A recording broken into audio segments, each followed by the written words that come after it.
ఇది ఒక క్రేజీ దారిలో నేను ఎక్కుతున్నానండి. చిన్న అక్కడే ఉంది.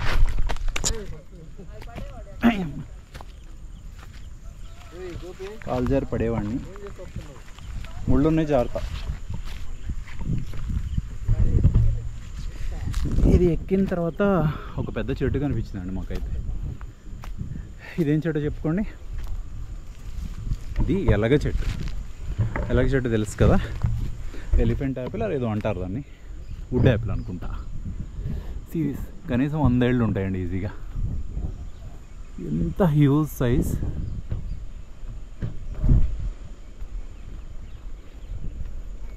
చూడండి సైజ్. చక్కగా ఉంది ఫార్మేషన్ మాత్రం, అండ్ మంచి క్యానోపీ. ఏ పక్కన చూసినా అందంగా చిన్న చిన్న ఆకులతో కుబురుగా, అసలు ఎంత భారీగా నీట్గా పెరిగిందో చూడండి. Wow, I love this. ఈ కింద చూసారా, ఈ చిన్న చిన్న కాయలు కూడా ఉన్నాయి కదా, ఇవన్నీ వుడ్ యాపిల్. ఇవన్నీ అన్ని పిందెలు కూడా రాలిపోయినట్టున్నాయి.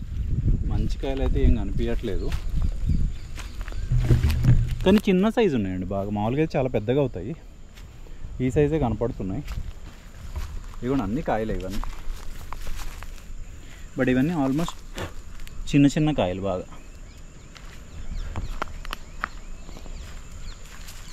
బిగ్ సైజ్ అయితే ఏం కనిపించలేదు, కానీ మంచి వాసన వస్తుందండి. వెలగ చెట్టు వాసన చాలా బాగుంటుంది. ఇక్కడ చూడండి అరటి తోటలు.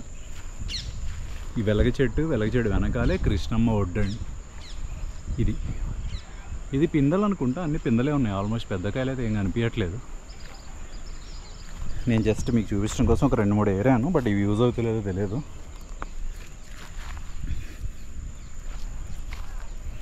ఇది వాళ్ళ దగ్గరికి త్రో చేయి,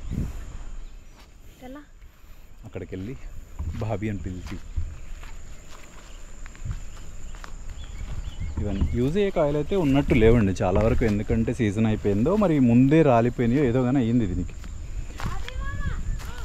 సో మంచి కాయలు అయితే ఏం కనిపించట్లేదు. ఇవన్నీ ఇవి పచ్చిగా ఉన్నాయి. ఈ లైట్ గ్రీన్ ఉంది చూసారా, ఇది పచ్చిగా ఉన్నట్టు. But it smells too good అండి. స్మెల్ చాలా బాగుంది. ప్రస్తుతానికైతే ఒక 5 కలెక్ట్ చేసుకున్నాను. ఇది నేచర్లోంచి ఇచ్చే చెట్లు, ఇవి చాలా ఆరోగ్యానికి మంచిది. దీంతో మసాలా చేస్తారు, చట్నీ చేస్తారు. పండితే కనుక డైరెక్ట్ తినొచ్చు, లేదంటే చాలా పుల్లగా వగరగా ఉంటుంది. బట్ ఇది నా ఫేవరెట్ ఫ్రూట్ అండి. ఇది ఒకటి మెయిన్లీ వినాయక చవితికి మన వినాయకుడికి అత్యంత ఇష్టమైన ఒక ఫలం ఇది, వెలగపండు. సో ఇవైతే కలెక్ట్ చేసుకున్నాం. ప్రస్తుతానికి ఈ చెట్టుకి బాయ్. ఈసారి ఏదన్నా మంచి సీజన్లో వచ్చి మంచి కాయలు కలెక్ట్ చేయాలి, కానీ పైన ఉన్నాయండి, కానీ అది హైలీ ఇంపాసిబుల్. ఎక్కి కోయడం అనేది అయితే జరగని పని. సో ప్రస్తుతానికి దీనికి బాయ్ చెప్తున్నాం.